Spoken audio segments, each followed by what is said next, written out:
Hello everyone and welcome back once again to the Mania 4Key World Cup 2023. Or actually, this will be the first time you are here for the 2023 edition at least. But hey, it's a pleasure to meet you all. We are live on stage at COE this time around. We'll be revealing the qualifiers.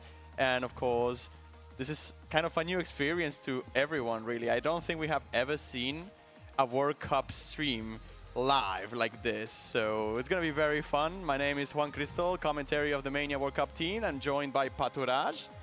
Yes, I am a commentator and also part of the map pooling team. I will be like the representative of the map pooling team, as well, Mint is a little bit too far.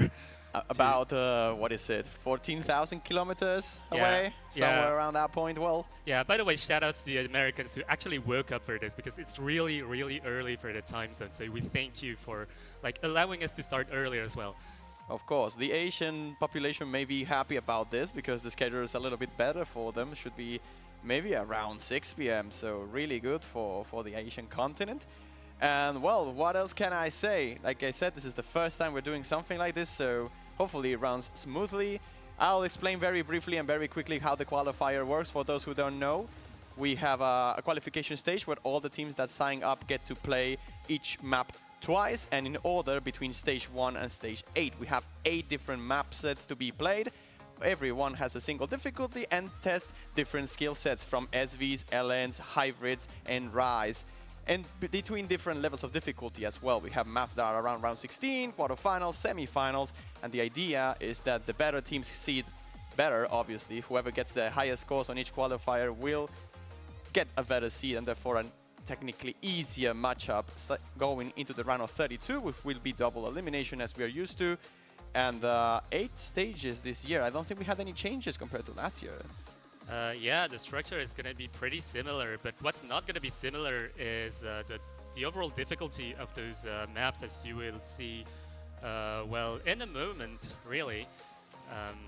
It will get very, very tricky, guys, so I hope you train a lot and I hope your physical abilities are on top notch, because you will not expect how hard the spools are getting this year. Last year we had a big jump already, but this year, woof, it's just going straight to the moon, I will say. I'm glad I didn't sign up for this tournament this time around, because boy will my hands hurt. And as you can see already, we are getting a little bit of feedback into the screen, and we should be about to start with the stage 1. I think Patu will be presenting you this one, because I have this feeling that he had something to do with this map. I could be wrong. Yeah, as part of the map pooling team, I'm also in charge of the SV department of the map pooling. And so I'm probably the best mapper to actually map this kind of qualifier, because in my vision actually of the map pool, I do have a vision of what would be best to test the overall skill sets of people.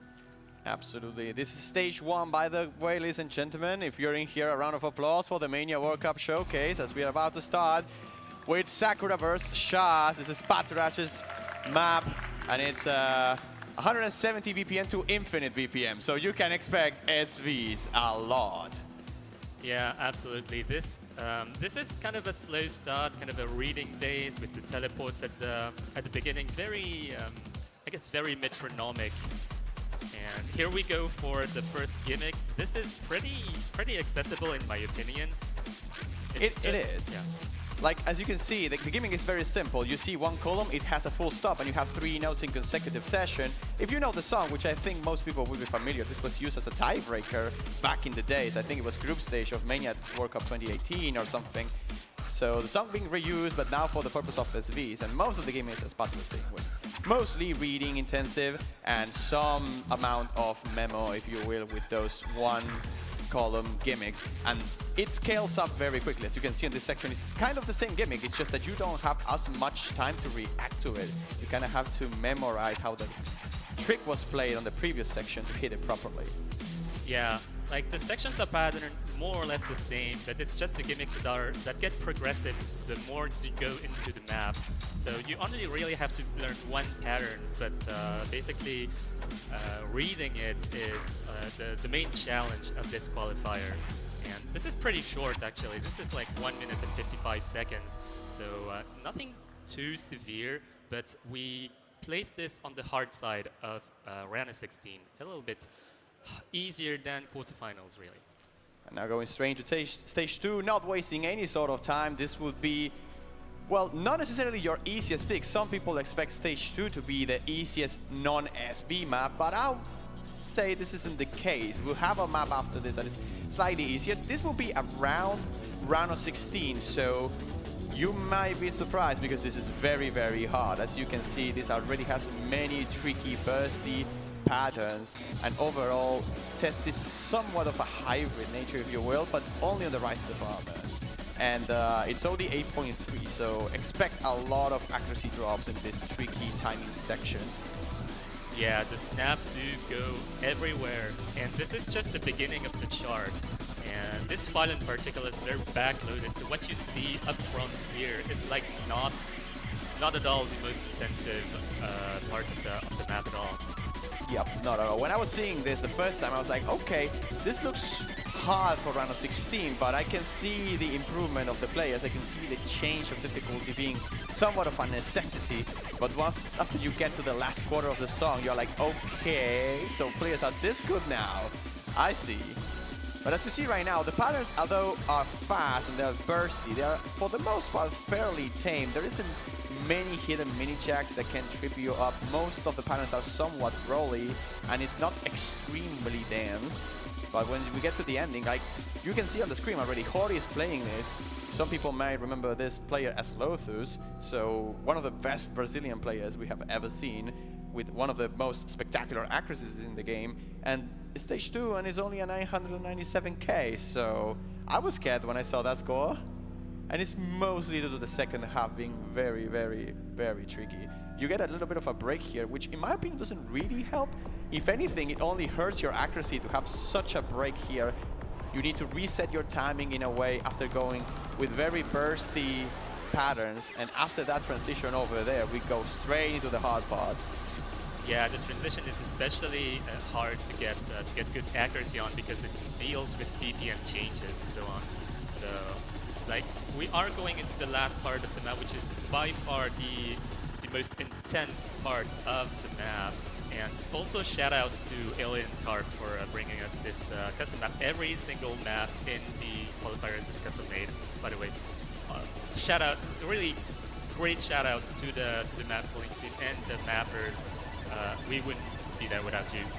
Absolutely. And as you can see, the 174, this is our sixes, I think, right? These are very, very fast. And this is the part that gets a bit techy, so it's very hard to keep your combos up, as you might expect some misses from pretty much everyone on those mini jacks. And when the bursts get a little bit faster as well, some 200s will definitely be dropped. All the 8.3 on this is no joke. People, be careful. This is round 16 level. And let's go straight into stage 3, I think, which is arguably the easiest map of the qualifiers pool. This is a hybrid, so you can expect a lot more lens than what you see on the previous picks. And yeah, this is around round 32 level. I will say maybe on the upper side of round 32. As you can see, this is a XI map, or song rather. And yeah, there isn't much to be expected here. It's just your average hybrid pick. You see a lens combined with Rise for the most part. Eventually some mini jacks, but the song is only 140-ish BPM, so the mini jacks are not that tricky because they're not that consecutive. It's mostly about keeping up the consistency of not dropping with the coordinations aspect this map requires. As you can see, there's many releases that are disjointed on different timings, and eventually even some flam low notes, which are very tricky to hit properly and accurately. So players fishing for very, very good ratios on this may struggle a little bit, and they definitely will have to fish for that high accuracy. I expect this pick to be one of the highest scoring picks of the pool. Yeah, it kind of depends on the country's lineups as well, because this is pretty hard to get good accuracy on. There's a lot of coordination involved, lots of releases, as you said, and I would say as the easiest hybrid, this is very much more coordination focused than what you will see later on the later part of the qualifiers map pool. Yep, and you certainly have not seen the LM pool yet. This is just a hybrid. And I think this kind of complements a little bit one of the things that I believe the other two Olympics that we're going to see later lacks a little. And it's this somewhat slow coordination release aspect of the game that a lot of people struggles with, because sometimes when the releases are fast enough, you can cheese most of it without dropping too much accuracy. But when the BPM is this low and you have like gaps of 1/4 and even 1/6 sometimes, you really have to pay attention to those release timings properly, or you will drop your accuracy quite a lot. And a map like this, when every 200 matters for your seed, like last year we saw a finals map being dropped for exactly 3 points, so you really need to fish for the best of your accuracies every time you can. Some people may sacrifice some of their accuracies on this kind of pattern specifically with the burst DLNs, but other than that, you really have to be very sharp with the jacks. Yeah, so shoutouts to Elixir. I believe that's how you pronounce his name. Correct me if I'm wrong, really, but I think this mapping style is very reminiscent of Elixir's hybrids, which we have used a lot throughout tournaments. So people familiar with the current tournament meta, will not be estranged by this kind of hybrid. 20-to-1 ratio, casual play by Lotus again. Yeah, kind of a beast. And now into stage 4. Oh boy, stage 4. So some people may know my mapping style as timing hell. Well, this is kind of like a timing hell, but in qualifiers. Ladies and gentlemen, welcome to a collab between Ravili and Mysterion. And this is 5.5 stars already. So very, very tricky. 250 BPM, very, very fast. End of Fairy Tale. And yeah, just what you would expect for a random normal timing hell, really. A lot of anchored releases and very tricky to coordinate properly due to the high BPM. Yeah, absolutely. Like, this is quarterfinals level, by the way. And the fact that we're going this hard in quarterfinals kind of spells the landscape of the entire map pool as we have planned it for this year. Yep, you can see there's like 2, maybe 3 node anchors a lot of the time, and they are very, very tricky to coordinate. This is one of those maps that is either very easy to miss if you're not fast enough, or very hard to time if you're too fast for it. So you really need to adjust your timing for this to be perfect. This mapping style specifically, and this part specifically, which is very, very heavy into the coordination, you really have to pay attention to that third and second column through those transitions. They're mostly isolated in one hand, so you can play the other hand without worrying too much about it. But if you don't identify that specific portion of the map, you can easily drop a lot of misses, and you can easily sort of column block in them. Somewhat of an embassy section here, very, very fast. And like I said, you really need to adjust your timing here if you want to hit good accuracy and not many misses. Like, this is a time of map that when you start dragging, you just hit 200, 200, 200, 200, 200, and it just doesn't stop. It's very hard to adjust in the middle due to how fast it is and how small the gaps between the releases and the hits are. The shields on this are very, very rough. Yeah, just listen to the timing hell expert here, him with the best. And well, what he doesn't know the best is that he's been feeding you misinformation this entire time. This is not a collab with Mysterion. Oh, it's not with Mysterion? Oh. I thought it was. Chat will tell you the truth, really. I thought it was. So is it just a Ravili char then? Never mind. I don't actually know. Well, in any case, there are also like very speedy parts in between those coordination bits, and at 250 BPM, that is pretty chokeable. Well, at least it's OD7, right? And this is OD7, yeah, so it is pretty forgiving compared to the rest of the qualifiers, but Oh, stage 5. Oh, the hit sounds. Oh, well, yeah. Yeah, have fun. I think that we can describe this map as have fun map. 6 stars a lens, 7.7, not 727 OD, unfortunately. Yeah, we're really hitting the jackpot here with a toe density. And that's still quarterfinals level, by the way. 6 stars qualifier. I think that's a first. Is it? I thought, yeah, it's actually a first, probably. We haven't seen star rating going this hard in qualifiers before, but if there is one map to do it, it's usually the LM density pick. And Tove is no exception. He's very good at doing this kind of maps. He's very known as well for this type of things, as well as maps like Penguinosity. But yeah, this is just your 200 BPM density chart. Is very, very, very dense. It has a lot of hands and jumps in between, and pretty much impasse patterning along the entire way of this. You have some gaps that are bigger than the others, so it's not tunnel vision. You can just tunnel vision through this and impasse play most of it, because not only you have different gap sizes, but also you have bursts in between. So you have to be very, very careful with this. Although I expect this LN map to have better scores on average than the previous one, because this has like the density check. Like if you can hit the density of this, if you can do 200 BPM hunt streams and LNs, then you will be mostly fine with this. With the timing hill, you can easily choke, but this map is not as chokeable if you can control the speed and the density, really. Yeah, like the speedy bits of this qualifier at 200 BPM of the way is pretty demanding, and this is really gonna separate the ones who are really comfortable with this type of map and the ones who will be kind of fighting for a good team score. And let us remind you that this is a team tournament, so it doesn't matter if you have a lead player who can do like 995k or whichever score. Your entire team has to be on point during those qualifiers. You really, really have to be in point for this one. As you can see, there's a V1SS. I expect to see some of them. Wow, straight to stage 6 without much time to think about it. And oopsie, we are getting into the Camellia portion of the map pool, as we have what I believe is kind of like the tiebreaker of qualifiers, if you will. Yeah, that's Camellia, and it's pretty. I think it's structured kind of pretty typically of a Camellia song. So it starts with a lot of physicality. This is 238 BPM, OD 7.8, if I'm reading correctly. That's correct. Yep. So this is brought to us by Gooden, or should I say Hoden, as we are in the Netherlands right now. Oh my god. That makes sense. But yeah, this is kind of like your tiebreaker-ish structure. It's another hybrid pick. This is on the harder side compared to what we saw on stage 3. And as you see, the patterns are less forgiving. You have very small gaps between the LNs, and in 238 BPM, that's very, very rough. And you have to transition between playstyles, right? Because you have the LNs at some point, and then into Rise, it can be hard to read, especially if your skin is not adjusted properly. So some people will want to maybe use different skins to play this particular map. And you just have every sort of challenge. Like if you had to make a tiebreaker of the qualifying pool, it would be this map, really. You have very dense long nose sections with very tricky pseudo impasse patterns into jacks and into coordination, into tech. So you pretty much have a little bit of everything. These LM patterns with the jacks are so evil. Yeah, a lot of the difficulty of this qualifier is going to be transitional, really.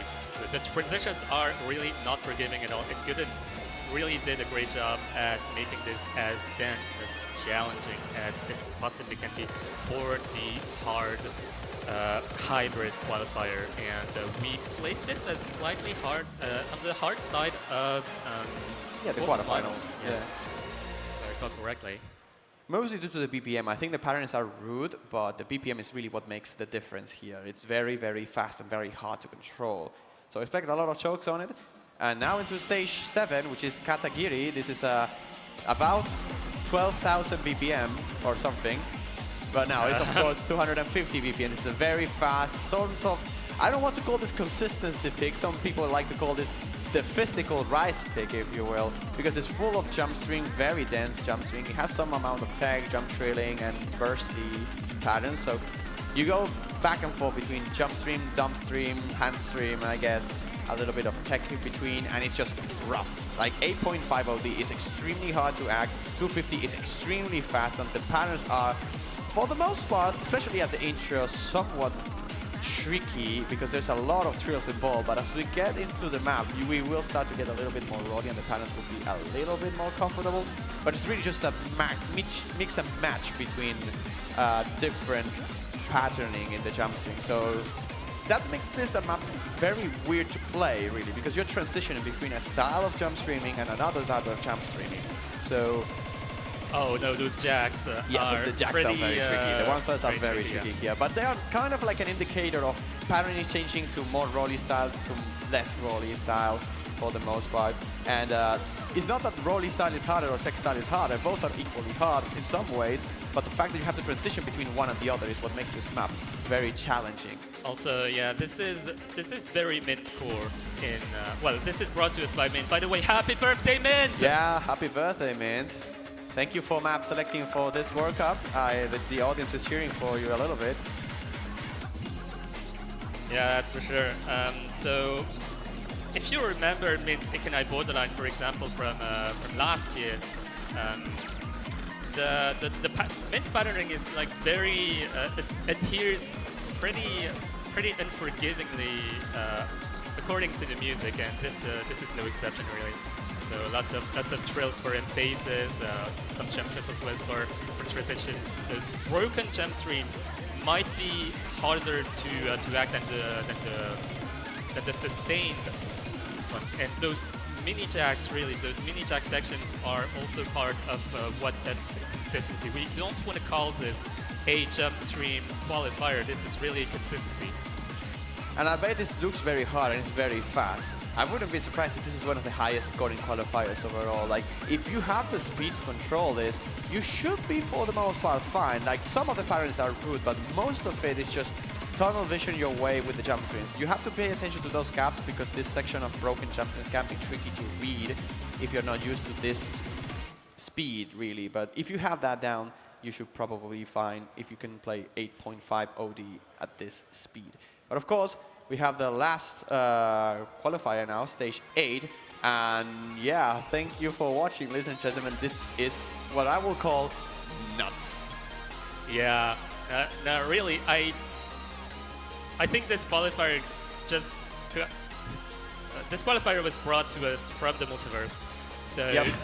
Basically, anyways, this was brought to us by Darkstar or DZ as. Wait, this is 4.99 stars?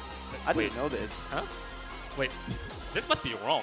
It has to be wrong. Like, when you see the map, you'll be like, there's no way this is 4.99 stars. This is like integral cube levels of underrated star rating, because this is extremely hard. It's very, very dumpy. There's a lot of hidden mini jacks, as you can see through the pattern, although this looks extremely fun to play. So if you have the physical capabilities, because this isn't just about speed. Sure, you have 150 BPM, but most of this is 1.8. So it's tricky to hit properly. But if you have the speed, this is so fun. Like, you can listen to the music and see very clearly what the intent of the mapper is with the direction of the rolls and the mini jacks. They all make a lot of sense. Yeah, absolutely. I think the song helps a lot in defining the direction of this really hard technical Rise qualifier. And I think this is by far the hardest qualifier, by far the hardest map in the qualifiers pool. Yeah, we would categorize this to be around the semifinals level. So yeah, you can just see it by yourself. Most of it is single streaming, but the patterning of the single streams makes this very, very challenging to hit properly, and mostly because of the BPM being so high. Like, just as a 1/8ers, I'm pretty sure 300 BPM is very, very tricky to hit, like those hidden mini jacks. And you can see a lot of them, and you have to transition between that motion of rolly, maybe bursty, into core jacks even at some point. So it's very, very tricky to act properly. It requires a lot of control to hit this kind of burst. And I don't expect many teams to have like 3 players that are very capable of hitting this. And I think, as opposed to the break in stage 2, which will bother people trying to act. No, this is definitely needed. This is definitely a break that people will need, because what we've seen until now was very, very intense. And also, this is 3 minutes and 31 seconds. I think this is the longest qualifier, isn't it? Yeah, I think that's pretty long. That's pretty long, yeah. But yeah, 499, and this is the hardest qualifier. That just comes to show that starting is not everything. Well, to be fair, you have a fair amount of like downtime here. You have about 15 seconds to recover your stamina from those very fast and tricky bursts. But into the last quarter of the song, as we're about to enter, the rolls are back. And not just back, but also with very heavy mini jacks and core jacks, so you have to be very, very careful with them. Yeah, I think the last part is the one that people will have to pay the most attention to, because look at those anchors. Oh my god, and it's just all, like, the rhythms are broken all over the place. You have gaps between the jumps, and that is very hard to read, but not just that, you also have the very tricky patterning on the burst, the back and forth trails, the mini jacks all over the place, the inner columns are just stacked all the time during this chart. And this portion is where we're going to see a lot of teams dropping a lot of their combos and accuracies. But if you can hold this long, and you can hold until this point, then Congratulations, Ryan. You're very good at the game. This stage is no joke, and it's about the semifinals level. So this is still not showcasing what we want to display at the very end of it, but we don't really think is needed. Once you get to this point, we assume that you will probably be good enough to play the finals. We're hoping anyway. Yeah, that's just a tiny portion of what we have to provide to you for the entire tournament. Like, the qualifiers are basically the taste tester for the entire tournament, and well, I've been overseeing this this pooling process with along with Min Guden and Mystarion, and wow, there's such an enormous amount of work being put behind the scenes. You cannot imagine. And yeah, and also the maps will be uploaded very soon. I do have a map to upload. Oh, we're uploading it live? I mean, I can. Oh, that would be very funny. I mean, I could. I very well could. Well, as they were saying, yeah, the map pools should be available on the Discord server if you're a player. They should be uploaded on the wiki fairly soon as well. So stay tuned for that. As Patu is uploading the SV map right now, because we've been busy this last couple of days, I will say, and of course we didn't want to reveal the map pools in advance. So they should all be uploaded fairly soon. Don't worry too much about it. And yeah, you still have a full week. I believe the schedules of the qualifiers will be released between today and tomorrow, as is usually done. And you can always request the schedules. In qualifiers specifically, I'm not so sure if you are also allowed to request a time yourself for the qualifier. I believe you can. So if you do have any problems with the timing, you can always schedule. And of course, the qualifiers are not going to be streaming. Only the seeds reveals will be streamed next weekend. And maybe take this time a little bit to talk about some changes in the format for this Mania World Cup compared to the previous one. Some of you may not know, but we are implementing, yeah, it's literally being uploaded right now. Some changes we have this year compared to the previous one is the Protect system, I believe, is being implemented this year, which is something we've been testing out in community tournaments before with fairly good results. So this year, I wouldn't be surprised if SVs become the most popular category to be played instead of being banned, because you get a Protect before you get a ban. So teams that are prolific playing SVs will likely want to protect their SV pick so it doesn't get banned by the other team. And yeah, that will make things fairly interesting. I expect sweeps to not be that of a common thing now that SVs are almost always going to be open. So this system should allow teams to showcase their strengths the best, right? Because it's not only with SVs, some teams are very specifically good at something and they really want to use that pick to their advantage, and that's where their Protect comes in play. But sometimes you can not only protect your strength, but you can also protect the other team's weakness. And I think that is the most interesting factor you can apply. Like, maybe a team is very bad at Korjaks and you know they're going to ban it. You can protect the Korjak pick so you have an option to break at any point if you really want to. So very interesting format and very interesting new rule that is being implemented this year for the Mania World Cup. We're very excited to see the results of it. Yeah, as the Nets people are very excited for Protect. It has made a mainstay in the previous like very big tournaments, so really excited to see it in NWC and beyond, even for other modes. That's exactly true. And well, I think that will be about it. I'm not sure if you have anything else to say, Patu, about this, or we can just call it quit. There's a 1v1 tournament going on. That's the standard 1v1 tournament, I believe. Correct. As you can see on the screen right there, it's a 1v1 tournament. It's going to be the quarterfinals match. I believe this is a match that was missing from yesterday, and it's going to be played now here at stage in about 30 minutes. It's going to be Flying Tuna versus Ninerik. So you definitely don't want to miss that match. I think they are like very, very close in skill levels. So it should hopefully be a very intense match. I wouldn't be surprised if we see a tiebreaker, really. Yeah. But yeah, on watching matches on stage is always very, very fun to do. So it will be streamed on the COE channel. So us live people will want to go there if they want to see the match. But if not, it's fine.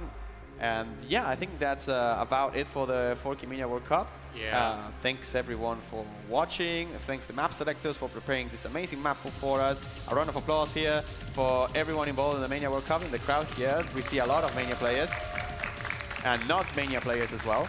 So yeah, Patu? We also have a weird event at the second stage. That is true. That is mania. For those that are here on the COE event, we will have something funny prepared on the second stage. I think there's two funny things. One of them is going to be maybe a live mapping display of Bad Apple. You may know that song. I think it's fairly popular. Some people told me they have a cool video as well. And of course, we have a recording to do session for a new feature artist that is coming to us at some point. So stay tuned for that. It's going to be very fun. If you're at COE, you don't want to miss it. It will be on the second stage. We'll probably do a showcase there, and then we'll be recording someplace for the news post that is going to be at the website soon. So yeah, it's you don't want to miss it, I think. But yeah, that's it for us. Patu, it's been a pleasure as always to commentate with you. I believe this is a duo that gets repeated fairly often during the World Cup, so it's very comfortable as always to commentate with you and live here for the first time. This is the first. Yeah. Yeah, anything else? Yeah, well, I think that's it. I don't think we're forgetting anything. We'll give you more details in the MWC server for the players. And as always, if you have any questions, if you have any feedback, it goes in the Discord. Anyways, see ya.